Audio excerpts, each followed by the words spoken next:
Mama മക്കളെ ബാക്കി കല്യാണം കാര്യങ്ങളൊക്കെ ഓക്കെ ആയി. എന്താ അതിന് ശേഷമുള്ള എങ്ങനെ അത് കല്യാണം കഴിഞ്ഞിട്ടല്ലേ? അപ്പൊ അതല്ല, അത് അതിന് മുമ്പേ ചില മനസ്സിലായി. ചെറുക്ക ഉദ്ദേശിച്ചത് പെണ്ണിന്റെ വീടാണല്ലോ. അതെ, നിങ്ങളെ പെണ്ണിന് എന്ത് കൊടുക്കും എന്നാണ് ചെറുക്ക ഉദ്ദേശിച്ചത്. ഞങ്ങൾക്ക് അങ്ങനെ ഫോർമാലിറ്റീസ് ഒന്നുമില്ല. ഇവിടെ ഉണ്ടാക്കുന്ന എല്ലാ താനും ഞങ്ങൾ ഞങ്ങളുടെ മോക്ക് കൊടുക്കും അല്ലേ മോളെ? അല്ല, അതങ്ങനെയല്ല ഉദ്ദേശിച്ചത്. ഈ കല്യാണത്തിന് മുമ്പേ ഈ സ്ത്രീധനം എന്ന് പറഞ്ഞൊരു സാധനം ഉണ്ട്.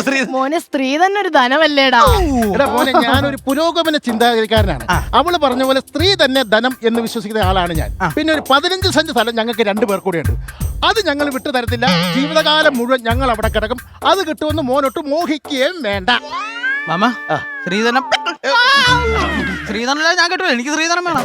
അല്ല, എനിക്ക് സ്ത്രീധനം വേണം. അല്ല, അവർ എന്തുദ്ദേശത്തിലാണ് ഒന്നുമില്ലെങ്കിൽ 1.5 ലക്ഷം രൂപ ശമ്പളമല്ല മാമ. 2 ശബ്ദം ഉണ്ടാക്കുമ്പോ കുറെ ഡയലോഗ് ഉണ്ട്. ഒരു പെണ്ണും കിട്ടാത്തോണ്ടല്ല ഞാൻ ഇവിടെ എത്തിയത്. സ്ത്രീധനം ഉണ്ടെന്ന് മാത്രം പറഞ്ഞാണ് ഞാൻ വന്നത്. കുറച്ച് പ്രശ്നമുള്ള കുറച്ചു നേരം കഴിയുമ്പോ ഇത് കഴിയുമ്പോ അങ്ങ് മാറും. എനിക്ക് സ്ത്രീധനം വെച്ച ശേഷം മാത്രമേ ഞാൻ കിട്ടുള്ളൂ. സ്ത്രീധനം ഒരു പെണ്ണിനെ ഞാൻ കിട്ടില്ല. എന്തോ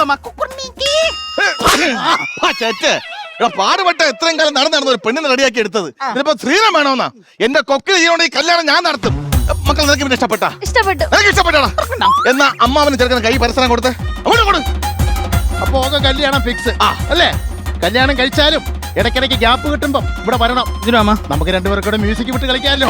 കല്യാണം കഴിഞ്ഞ ശേഷം മാത്രമല്ല, എന്ന് ഞാൻ ഇനി തൊട്ട് ഇവിടെ തൊട്ട് അങ്ങനെ ഡിസ്കാ ഡിസ്ക്